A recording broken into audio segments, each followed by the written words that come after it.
ये हमारा अध्यात्म का अनुभव की बात है। नहीं तो क्या कर दिया जाए जिससे आप बच सकते हो? सोचो, आपको क्या मिल जाए? एक ऐसा शब्द बोल दो जिससे आप निर्भय, निश्चिंत और निःशोक हो सकते हैं। एक बोलो कि ये मिल जाए तो मैं बिल्कुल निश्चिंत हो जाऊंगा और आज से कोई कामना नहीं करूंगा। बोलो, कोई एक बात बोलो। नहीं बोल सकते। आज हमारे बच्चों में बहुत जल्दी इतना सोचने की क्षमता आ गई है कि अब तो यार जीवन किस काम का। कहीं कोई ब्लैकमेल कर रहा तो जीवन, अरे हमें लड़ना है।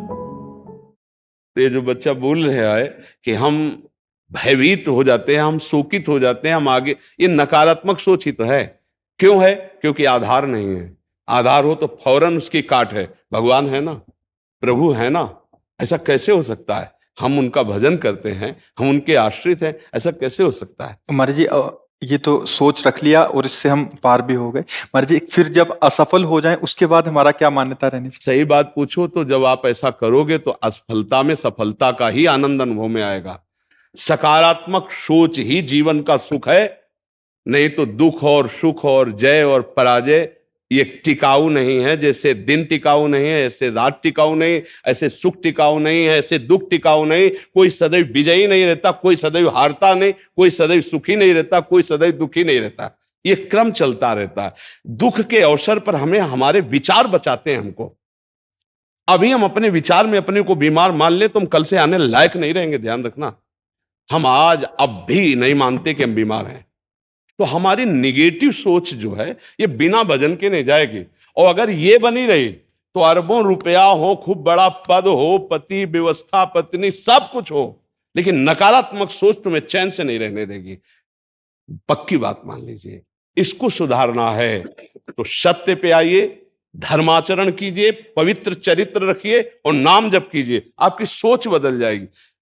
देखो, आपकी सोच अच्छी है तो आप थोड़ा कम पैसे वाले भी हैं ना, गरीब भी हैं, तो मस्त रहेंगे। सोच सही नहीं है तो चाहे आपके पास अरबों रुपया हो, आपका जीवन नरक जैसा रहेगा। क्योंकि आपकी सोच अशांति, कलह, नाना प्रकार की वासनाओं में, खेल में फंसाकर आपको नष्ट कर देगी। तो हमें लगता है कि बिना अध्यात्म के चिंता, भय, शोक इसका दूर होना बहुत कठिन है।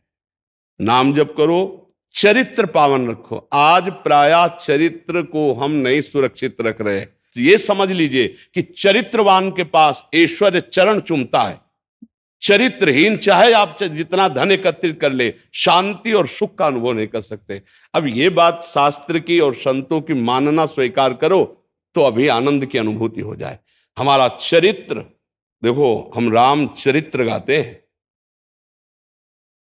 राम जी रघुवंश में प्रकट हुए और रावण उत्तम कुल पुलस्त करनाती, ब्राह्मणत्व उत्तम कुल पुलस्त करनाती, लेकिन चरित्रहीन हो गया तो राक्षस कहा गया। समझ रहे? चरित्र गाते हम, राम चरित्र गाते हैं। मां केवल अंतर है नहीं, वही बड़ी रा उसमें भी लगी हुई है। रा वह रा मां, वही भगवद अंश है, जय विजय और कोई दूसरा नहीं है। ये लीला करके दिखाया कि एक चरित्रहीन हो गया तो राक्षस है, और चरित्रवान तो वही भगवान। सब में भगवान है, वही अब लीला कर रहे हैं। देखो, हम अपने चरित्र को पावन रखें, हम धर्म से चले, नाम जप करें तो आप कहीं भी आपके अंदर नकारात्मक भाव आपको परास्त नहीं कर सकता। ये हमारा अध्यात्म का अनुभव की बात है। नहीं तो क्या कर दिया जाए जिससे आप बच सकते हो? सोचो, आपको क्या मिल जाए? एक ऐसा शब्द बोल दो जिससे आप निर्भय, निश्चिंत और निःशोक हो सकते हैं। एक बोलो कि ये मिल जाए तो मैं बिल्कुल निश्चिंत हो जाऊंगा और आज से कोई कामना नहीं करूंगा। बोलो, कोई एक बात बोलो। नहीं बोल सकते, क्योंकि एक के साथ हजारों बातें लगी हुई हैं। एक केवल वो है कि परमात्मा मिल जाए तो फिर सब पूर्ण हो जाए। जिसके पाने के बाद कुछ पाना बाकी नहीं रहता, जिसके जानने के बाद कुछ जानना बाकी नहीं रहता, और जिसको अनुभव करने के बाद कोई भय नहीं रहता। 5 वर्ष के प्रहलाद जी हैं, त्रिभुवनपति हिरण्यकश्यप है, सकारात्मक सोच है, मेरा हरि मेरी रक्षा कर रहा है, बाल बांका भी नहीं कर पाया, नहीं कर पाया। हाँ, अगर हमारी कभी पराजय होती तो उस समय भगवान इतना बल देते हैं, इतना सुख देते हैं कि वो पराजय क्षण में नष्ट हो जाती है, हमें शोक नहीं होता। देखो, बड़े बड़े भक्तों को पराजय का मुख देखना पड़ा। धर्मराज युधिष्ठिर अभिषेक हुआ, इंद्रप्रस्थ के सिंहासन पर चक्रवर्ती सम्राट पद पर बैठे, कपटियों ने कपट करके परास्त किया। 12 वर्ष का वनवास, 1 वर्ष का अज्ञातवास, परिणाम भारी कष्ट सहा। ऐसे महारथियों को छुप के रहना पड़ा, लेकिन परिणाम फाइनल पे आइए तो चक्रवर्ती सिंहासन पर महाराज युधिष्ठिर ही बैठे, उनके कुल में कोई नहीं रह गया, सब विनाश को प्राप्त हो गए। तो हमें लगता है धर्माचरण, भगवद आश्रय, पराजय कभी होती भी है तो वो विजय की ही आशा पुष्ट करती है, और भगवान इतना बल देते हैं कि पराजय उसे दुख नहीं दे पाती है। तो इसलिए हमें नाम जप करना चाहिए, भगवद आश्रित होकर के अध्यात्म को समझना चाहिए। आज हमारे नवीन बच्चे अध्यात्म को नहीं समझ रहे, तो बड़ी आचरण में बड़ी अपवित्रता आ चुकी है। आप देख लीजिए कैसे कैसे गंदे अपने जीवन को इन अवगुणों से युक्त कर लिया गया, व्यसन, व्यभिचार। अब ये अध्यात्म का ज्ञान ना होने के कारण अपना नाश कर रहा है। तो चरित्रहीनता, गुणहीनता और नकारात्मक सोचे, अगर इनको हमें ठीक करना है तो हमें बहुत सावधान रहना, हमें अपने चरित्र को बचाना है। आज हमारे बच्चों में चरित्र सुरक्षित नहीं रह पा रहा है। आज बच्चों का जीवन बड़ा संकटपूर्ण जा रहा है। बात पक्की समझना, हमको जब ऐसी बात आती है तो हम दुखी होकर के बोलने लगते हैं कि आज हमारे राष्ट्र का जो ये नवीन भविष्य है, ये संकटपूर्ण परिस्थिति में जा रहा है। गर्लफ्रेंड, ये बॉयफ्रेंड, ये व्यसन, ये इनको चैन से नहीं रहने देंगे।